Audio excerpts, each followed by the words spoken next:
I have a book for you that it's almost as if it was written for you, the people in this audience. It is an honor to have Lynn Chaney with me. How are you, ma'am? Oh, Mark, it's so much a pleasure to be on your show. I'm very well, thank you.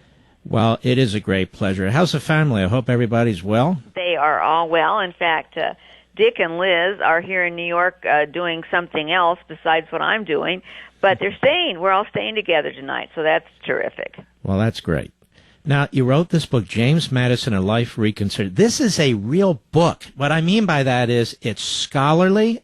The prose and the description are just beautiful. It's as if you put us at these different places he's at. You describe his clothing at different events, his attitude, his what he's thinking. We really get to know Madison the person, and later we get to know in exquisite detail Madison the statesman. First of all, what motivated you to write this book?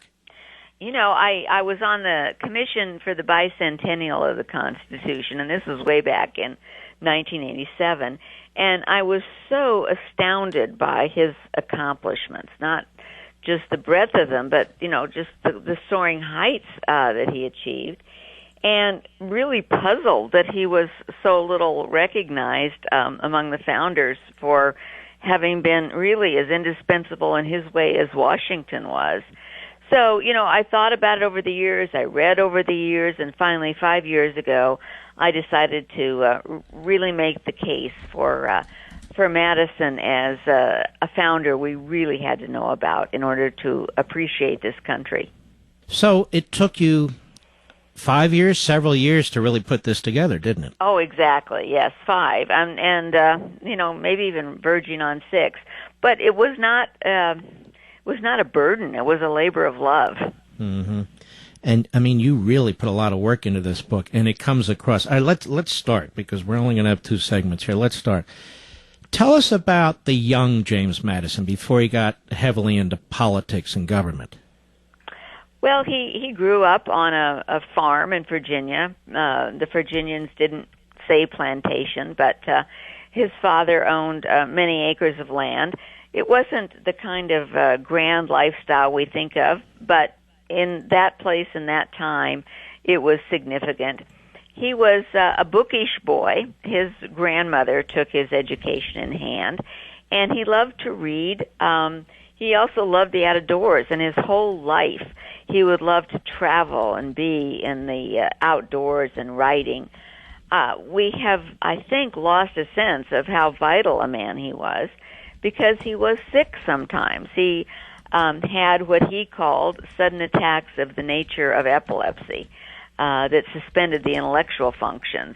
I consulted with one of the foremost physicians specializing in epilepsy, and it seems likely that he had complex partial seizures, not falling down convulsive kinds of seizures, but events that were significant enough to really worry him, and that caused him to have to take a break from the life he was on from time to time. But it was an idyllic childhood in many ways. He was steeped in the Scottish Enlightenment at his boarding school and then later at Princeton.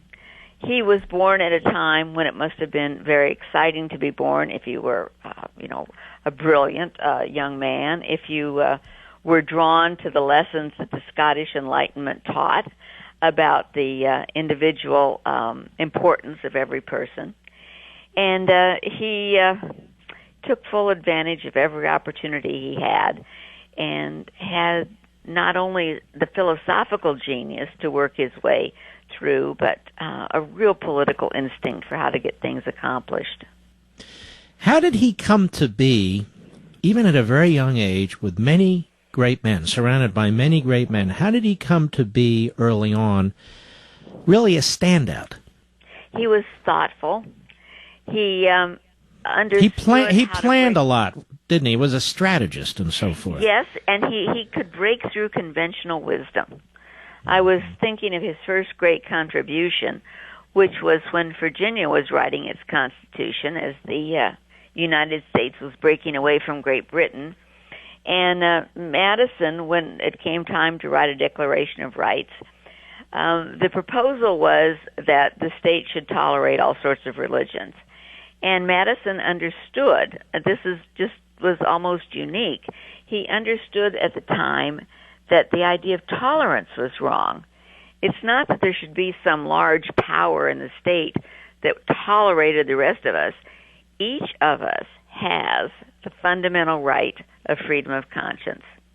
And he was smart enough not to stand up on the floor of the Virginia Convention and tell everyone else how wrong they were.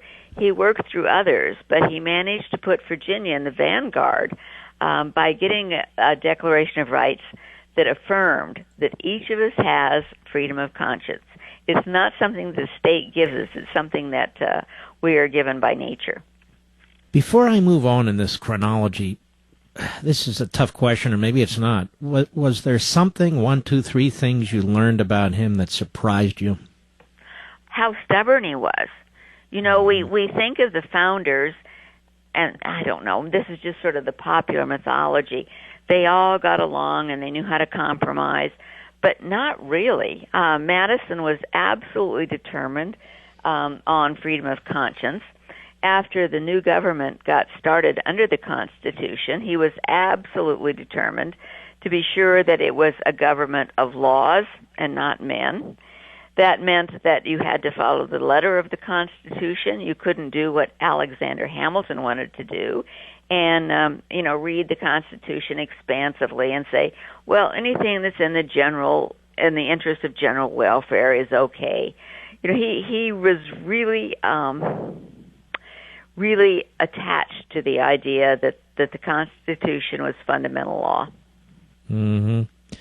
And who are the philosophers, if you know, or philosopher that most influenced him? Well, Locke influenced all of the founders, and that was to the good. Mm-hmm. He was also influenced by David Hume in many ways, not only in his constitutional thinking. I can hardly say that word. I've talked so much today, but influenced by Hume in the way he thought about fundamental law. But Hume also questioned whether we needed to accept orthodoxy in its many forms. And Madison, because he did have some form of epilepsy, I'm convinced, Madison... Now, Ms. Chaney, hold on 1 second. Give your voice a rest. I got to take a hard break. We're going to pick up right where you left off. I'm talking to Lynn Chaney. The book is James Madison, A Life Reconsidered. It's excellent. Really, the final statement on James Madison. This is the book, James Madison, A Life Reconsidered by Lynn Chaney. It covers all aspects of his life. I learned a hell of a lot about James Madison. And I mean, outside of the Philadelphia Assembly Room and so forth, there's a lot to this man that I think you'll want to learn, and this is the book to do it. You can go to marklevinshow.com. It's on my website. You can go to my social sites, Mark Levin Facebook, Mark Levin Twitter, whatever. You can go to Amazon. Go everywhere. It's there. Now, Lynn Chaney, first of all, I want to thank you again for making time to come on the program. I'm serious when I say this. This is a great achievement. This is a great achievement, this book. Tell us, because we're not going to have the kind of time that I want. Let's go to Philadelphia. Before we get to that constitutional convention, Madison is plotting and strategizing and planning, isn't he? It's so amazing that he always thought ahead. He helped organize the Constitutional Convention. He made sure Washington would be there. He went to New York in a snowstorm to make sure that the Continental Congress didn't get in the way of what was happening at the convention in Philadelphia. He was so far-sighted. So he got it organized. He set the agenda by writing the Virginia Plan. He was one of the most active participants in debate, and he kept notes. You know, the most valuable historical record we have of the convention, and indeed one of the most valuable records we have in our history, are Madison's notes of that convention. So he was amazing in being determined and prepared, and in working very hard. I call him a genius in the book, and it's a special kind of genius. Maybe all geniuses are part of this. You know, it doesn't just happen. It's not some spark in your brain. it comes about as a result of being smart, of course, but then really hard work. And that's the story of his life, really hard work. And he took notes, and that wasn't easy to do while they're debating there. It's hot as can be there in Philadelphia. But he didn't release the notes that we call Madison's notes until after his death. Isn't that correct? You know, he really understood the importance of secrecy. He said that the Constitution would never have been created if there hadn't been the principle of secrecy at the convention. And he kept his notes confidential until everyone else had died, and indeed, and he himself had died. It was the idea that you should be able to say anything you wanted at this convention and change your mind later. We've got such a premium now in politics, don't we, about never changing your mind. Somehow we think it betrays, it shows a want of character. But, you know, Madison knew that people were experimenting with something entirely different from anything that had been seen in the world before. And in order to be able to have that thought flowing freely, you had to have secrecy and confidentiality, and that's why he kept the notes secret until after everyone else had died and he himself. And he was a man of his word, wasn't he, Lynn Chaney? I mean, they had he wasn't the first to promote the idea of a Bill of Rights. Matter of fact, he opposed it originally as part of the Constitution, but they needed to come up with what we call the Bill of Rights to get the Constitution ratified. And there he is. He's elected to the House. He defeats Monroe. And he's the voice that keeps pushing them in that first Congress to promote what we call today the Bill of Rights, correct? Oh, it was interesting, you know, because you're right. He thought that the Constitution itself provided for rights, that, you know, there were only a limited list of things that were given over to the federal government, and the rest were reserved for the states and the people. So he didn't see the necessity of a Bill of Rights until he understood that it was the instrument for bringing people into harmony and into a consensus for the Constitution. He then introduced it in the Congress. His friends didn't want it. They, like him, didn't think a Bill of Rights was necessary in a government where the federal powers only had limited authority. But he knew it was necessary simply to bring people together. His enemies, of course, wanted different rights. They wanted, for example, to have the Senate proportional rather than represented by states. But he weaved his way through this very great puzzle and came up with, you know, what we now revere. I don't know if we're going to have much time on this, but let's try. And we're going to have to jump ahead. Sure. He becomes president of the United States. Was the nation united behind him? Did he have a tough election? How did that go? Well, it was awful. We had been challenged both by England and by France. Jefferson had imposed an embargo on all trade with foreign countries to try to bring pressure, especially against England, to quit harassing our merchant ships, to quit impressing our sailors. And the embargo had resulted in a near revolt in New England, which was most heavily affected by it. So that was happening. At the same time, the Republican Party, and won't this sound familiar, the Republican Party was under extreme pressure from its conservatives to not spend so much time worrying about foreign involvements, but, you know, to pay attention at home. So the party was split, the country was in peril, and James Madison became president. So it was quite a challenging time. And what were the big events? I'm throwing you a few softballs here. What were the big events during his presidency? Well, of course, as you and I well know, and your listeners too, you have such a great audience, the country went to war against Britain. It's sometimes called the Second War of Independence. The British, though they had signed the Treaty of Paris in 1783, really were showing us no respect at all. The greatest sin in Madison's view was the impressment of our sailors.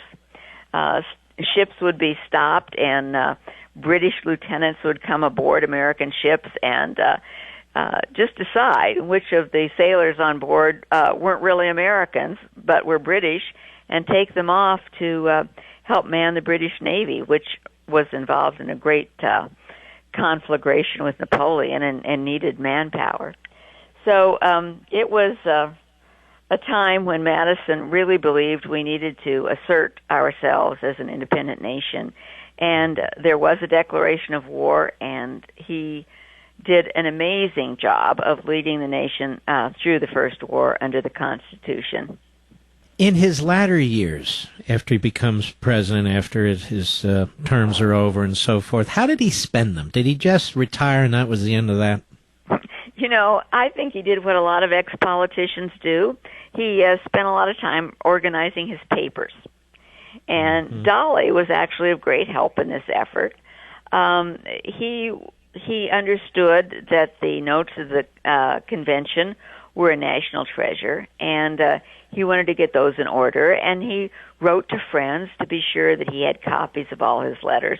It was a very steadied effort to make sure that his historical legacy was intact. And by the way, he and Jefferson really were close friends, weren't they? Oh, you know, one of the most touching letters in all of American history, I think, is the one that Jefferson wrote Madison near the end of his life.